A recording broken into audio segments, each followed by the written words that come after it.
The whispered file, Haoma.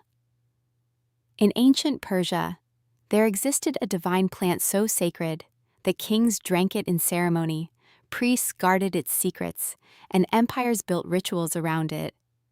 But here's the mystery. No one has ever conclusively identified what Haoma actually was. The story begins in the highlands of the Iranian plateau, somewhere between 1500 and 1000 BC.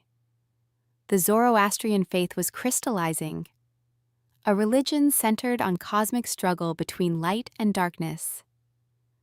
And at the heart of their spiritual practice sat Haoma, a plant so holy it was worshipped as a god itself. Priests pressed it, crushed it, extracted its essence. Kings drank the resulting liquid in sacred ceremonies meant to grant them divine wisdom and immortal vision.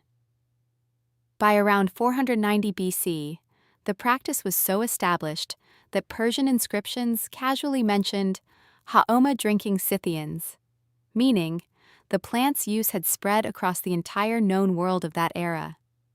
The Avesta, Zoroastrianism's oldest scripture, describes it in obsessive detail. Stems, roots, branches, a mysterious property called ASU that the texts never quite explain. Scholars have spent centuries puzzling over that single word.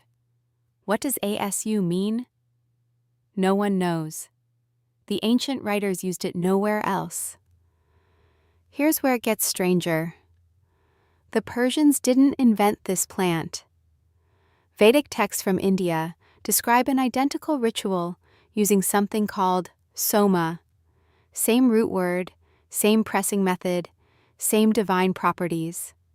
Both cultures inherited the practice from a common Indo-Iranian ancestor, possibly from as far back as 3000 BC. But both cultures describe it in ways so vague, so symbolically dense, that the actual botanical identity dissolved into myth. Modern scholars have proposed candidates: ergot fungus, Syrian rue, a type of ephedra.